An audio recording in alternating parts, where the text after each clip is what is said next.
What's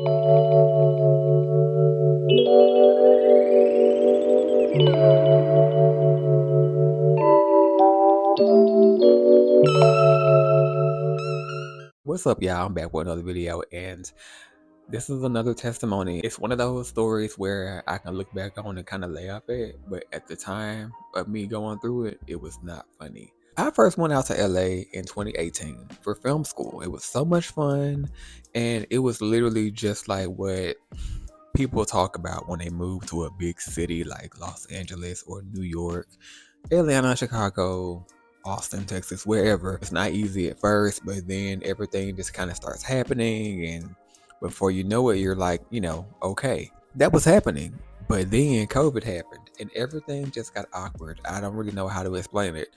It was like obviously everything was shut down like completely for at least 6 months. I'm sure it was longer than that, at least a year. And then like 2021, 2022 was kind of weird because in California at least, everything was open, but nobody was hiring. It's really hard to explain. Like nobody was hiring, but they had like help wanted signs outside, but they weren't really hiring. And that also includes the entertainment industry. So at the time, I was pursuing modeling. And the reason why I was pursuing modeling was because I saw modeling as a good entryway into what I really wanted to do. Like big celebrities like Ashton Kutcher, Robert Pattinson, and probably like most of, successful celebrities started out as models and went from there. So that's what I wanted to do. I pretty much found out that because of COVID and everything, and California took COVID very seriously. Because of COVID, a lot of the clients, they were not comfortable with like bringing in like new models. Brands, agencies call them clients. They like kind of using the same models. Obviously, they pick new ones here or there, but it's kind of like a family dynamic. They want to bring in like similar faces, people that they got along with in the past, people that they don't have to, I guess, coach too much through the photo shoot to basically have a more easier day. I was informed all of the free agent models are basically just going to be their way for God knows how long, because like no new agencies are trying to bring in new faces right now. No clients are trying to bring in new faces either, because it's like, okay, none of us has COVID and we don't want to bring in new people that could potentially give us COVID.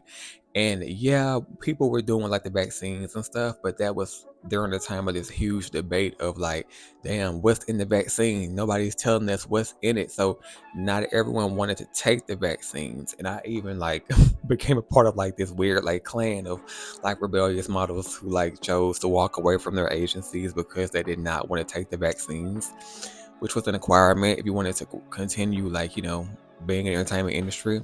So that being said, I was bartending and doing some catering stuff like full time. Like that was all that I was doing. Every blue moon, I would get like a modeling gig or something like that. Every blue moon. Eventually, I left my apartment. I broke the lease because it was COVID for real. Like it was 2021, but COVID wasn't over. And you could break your lease without any kind of fines, and I just couldn't afford it anymore. So I decided to just like live in my car. Now hear me out. I have been like researching like living in your car lifestyle, watching vlogs of YouTubers who live in their cars, and it's a lot of them. Isn't that crazy? Like full-time YouTubers, and it's really interesting. And I still subscribe to some of those people today, like watching how they like live in their car and how they drive to places to shower and how they have these apps to know where to go to. It's really interesting. I wasn't doing that. I just had a membership to a gym. I would go there every day and work out anyways, on top of showering there and like, changing clothes and stuff. And I kind of became friends with like some of the trainers there because I was at the same gym like every day. Because it was in a nice part of California. It was in Playa del Rey, and it was really beautiful and like nice, and like people were nice there, no crime, etc., etc. So after a while, I started to get to know the people that worked in the gym, and I could tell they were kind of wondering like, why is he here every day, like early in the morning and like twice a day? And I just kind of like made something up like, oh, I'm in film school, and I just like to get up early in the morning and work out, and I just shower while I'm here, and I come back after school and shower again, and work out and shower again, whatever. Now that the backstory is over, I guess, it felt like a month, but it was only 1 week. It was 7 days of me living in my car. But I thought the struggle was a part of the game. You hear all these celebrities talking about, a lot of them like Halle Berry lived in a homeless shelter before she got her big break. Wesley Snipes, I think, lived in his car before he got his big break. I just kept telling myself, well, this is a part of the game. This is going to make an epic story once you get your big break. But I started to kind of kick myself because I'm like, well, this is a unique circumstance. Like, this is COVID. This is like, no one has seen this in 100 years. And what am I doing right now? Like, nothing's really popping for anybody. Like, everything's at a standstill and I'm living in my car. So one day I asked God to send me a sign, what do I need to do? I was on the phone with my grandma. We're very close. We would talk every day. I was telling her everything and she was stressed the fuck out and she was just like, you need to come back home. Like, you don't have to stay here. You can just like get yourself together and like save up and go somewhere else. And I was just like, I don't want to do that. But then it was a mess. Anytime I had to use the bathroom, I would have to go to a grocery store or a Starbucks. And I ended up catching COVID from either using one of those like fast food bathrooms or just going to the gym. At this time, I didn't know that was the situation. So when I was bartending like for long hours and I couldn't even look forward to like going to a comfortable home, taking a hot shower and getting into a comfortable bed and just being like comfortable. In my head, I just had to like kind of plan out in my head where I was going to park to sleep. And I felt so dirty because I was working all day and I knew like, okay, I can't shower because the gym's going to be closed after a certain time. I was praying. I was laying down in my back seat praying. Like, okay, God, please just send me a sign. What should I do? And I went to sleep. I woke up at like 3 in the morning, completely nauseous, vomiting everywhere. It was uncontrollable. I felt so sick. I did not know what was going on. And I caught COVID before, and I had no symptoms. And the only reason why I found out that I caught COVID the first time was because I got booked for a modeling gig, and they sent me somewhere to get a COVID test because that was before vaccines were required. And yeah, they sent it to me that same day telling me I was positive. I'm like, what? I don't even have any symptoms. So I didn't think it was COVID because the second time I had symptoms. I'm like, well, this is something else. And so I was terrified. I was just in my head thinking like, I'm gonna die back here. Like, someone's gonna find me all like decomposed and gross, and I was just completely out of it. So I called my uncle first, and I'm so thankful that he did not answer the phone because my uncle can be an a-hole, and he lived in California. And he doesn't know this, but I would park my car out in front of his apartment complex like every night to sleep. But anyway, so I called him. He did not answer, thankfully, because he was such a hard ass and he disagreed so heavily on me even being in California. He would have cussed me out. I just know he would have. He would have helped me too, but he would have still like cussed me the fuck out. Anyway, so I called my grandmother. She freaked out. What was I thinking? Like I wasn't in my right mind. So I told her, okay, I'm gonna call my cousin Darian and see where she is. My cousin Darian was in school at the time. She was in college at New Mexico, but she would always fly like back and forth like every other weekend. And so I didn't know if she was home or not. I called her. She was home and wide awake at her mom's house. And I'm like, oh my gosh, like you're never home. This is so crazy. Basically I just started crying on the phone, like telling her my situation and what I've been doing all this time, and I needed to come to her house. And she obviously was like, come over. So I stayed on the phone with her the entire time. I'm like crying my eyes out because I'm kicking myself. I'm like, damn it, I'm giving up. This is so like, why am I giving up? I can just tough this out. But I was just so tired. Like I was so tired, like just mentally, always stressed out, wondering like what's next and all these things. And so it kind of I felt relieved that I knew I was gonna go like to her house and like stay there, but I knew that I couldn't, stay there long. But I knew in the back of my mind that okay, this means I'm going back to Mississippi for a while. Anyway, I get there. She welcomes me in with open arms, and her mom is there too. And I get in the shower, and I get in my cousin's bed, and she sleeps on the couch, and it just felt amazing. I'm still sick though. So the next morning, my cousin comes in, brings me breakfast. I'm just in paradise. I'm like, oh my God, this is amazing. And she comes in with like a in-home COVID test. I was like, oh, there's no need for that.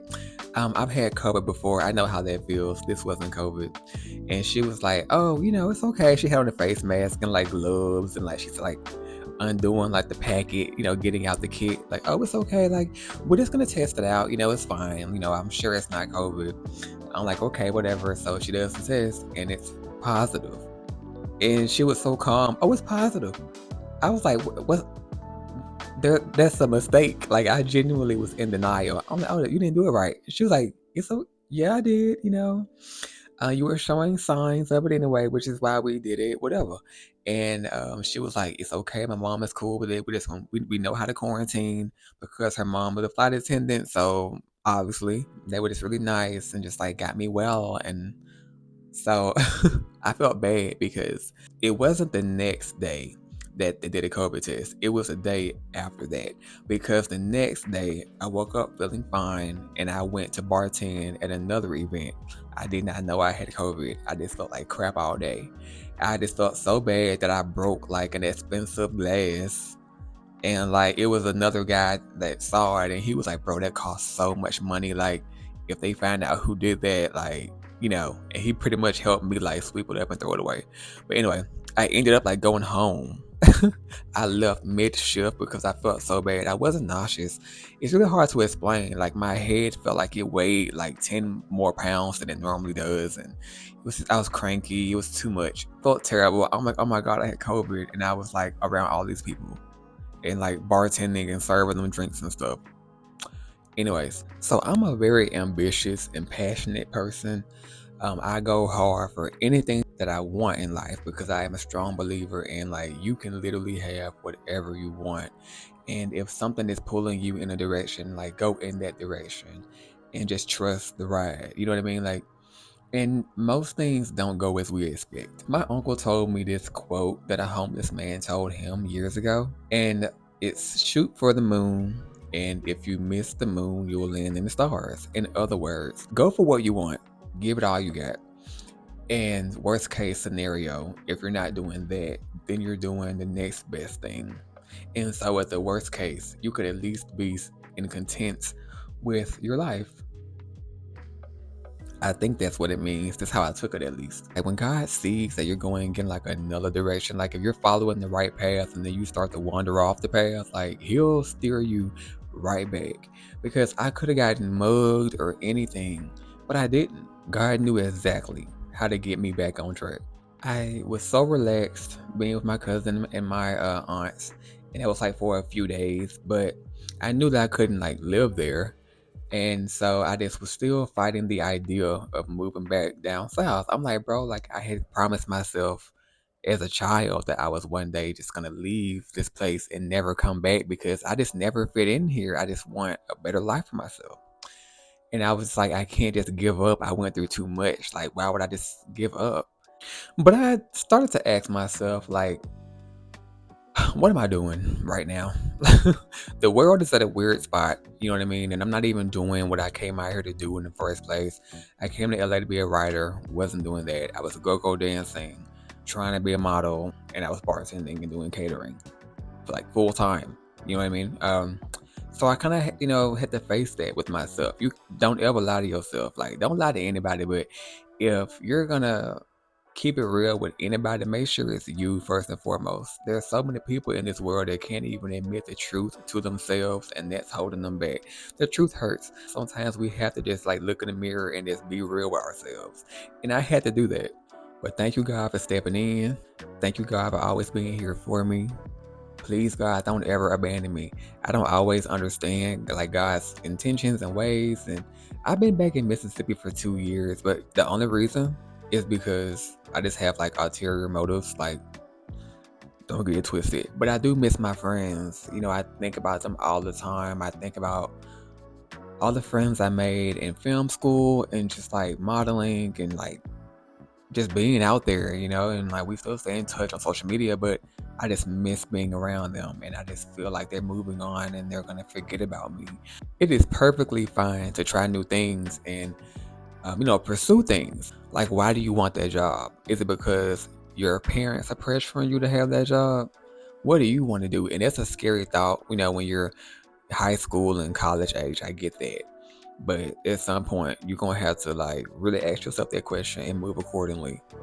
If you still want to get that degree and get that job for your parents, that's fine.